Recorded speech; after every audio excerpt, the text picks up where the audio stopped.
Stratton setting up for what she calls the prettiest moonsault ever. God. 1, 2, 3. What up, y'all? This your boy Ace here, and welcome to Afternoons Delight. So, interesting situation, right? So, very interesting situation. I'm going to talk about this after I go over the match, but there was some rumors about Gigi Dolin which disturbed me. And not in a way that it's like super negative. Like, there's been some stuff where I've been hearing she's not happy with where she's at in the WWE right now, NXT. So I do want to go over that after the match. But we had Tiffany Stratton and Gigi Dolin open up NXT. This was the very first match of the NXT Women's Tournament of the quarterfinals as well. And basically, Tiffany Stratton looked really strong here. So, Gigi got a roll up in, but Tiffany regained her control after working on Gigi's injured shoulder. And so that was the spot that was going on here, was that she had injured her shoulder. I think probably in that match, that brutal physical match against JC Jane last week.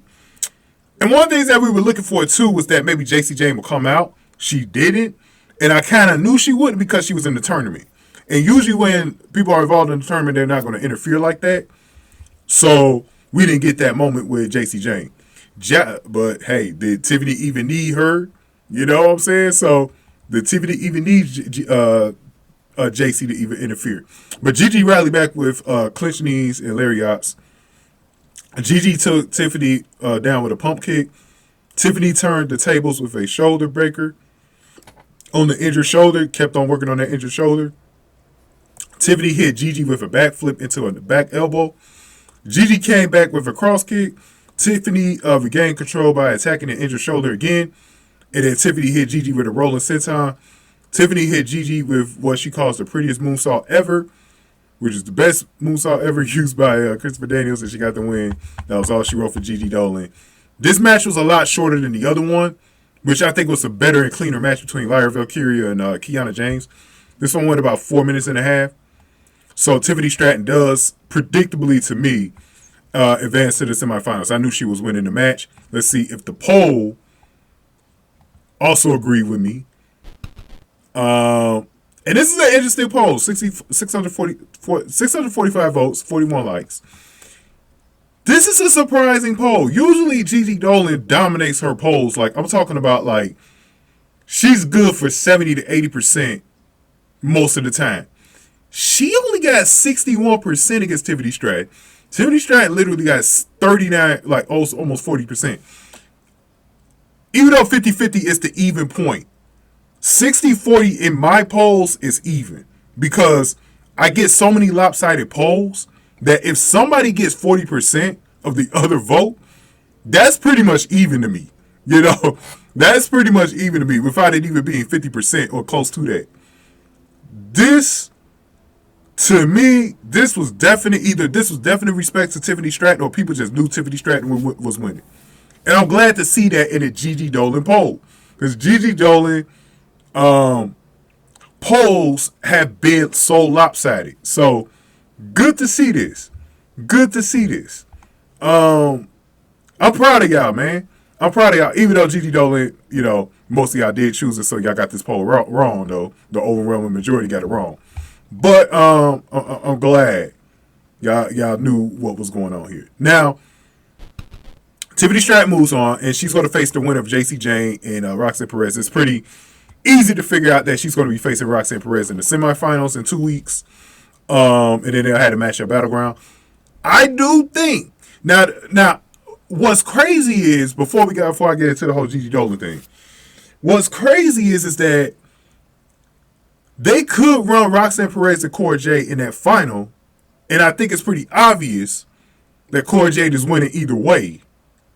But the thing is that could they actually shock us and have Tiffany Stratton heel versus heel at Battleground?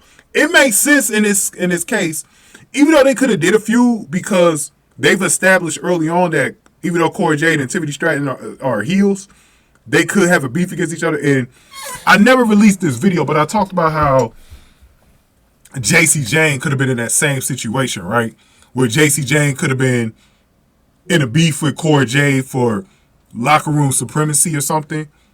And this is why I keep saying, hopefully when this parking lot stuff is close to a wrap, they form a new major heel group, and then Cora Jade can lead that heel group. So we'll see what they do with that. But let me touch on Gigi Dolin before I get on out of here.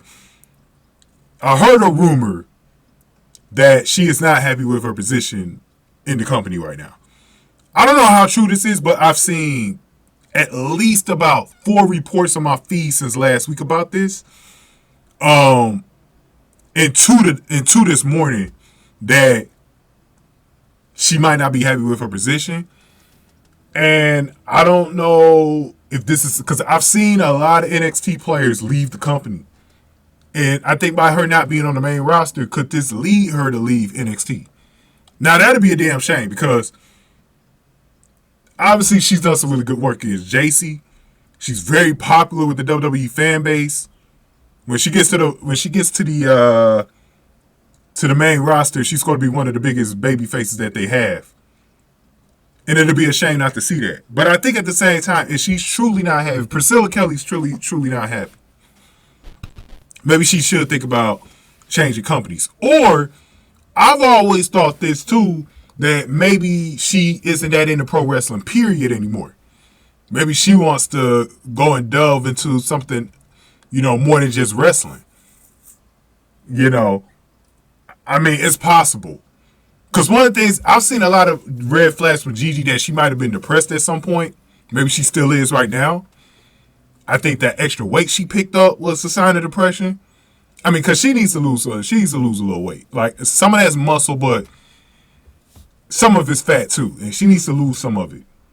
And it's dragging her down in the ring because she's not as crisp in the ring as she was when she was in the Indies. Clearly. Like, I don't think she's as crisp as when she was a little bit thinner. And the thing is like, for me, I don't know if it's a storyline or whatever that's affecting her, but it's something affecting her if it's true. We don't know if it's true yet, so I don't want to put my all into, like, thinking that this is something. But if it is, hopefully, someone has a talk with her and kind of, see if they can change her mind. Because, I mean, if she truly is unhappy, I could see her changing companies.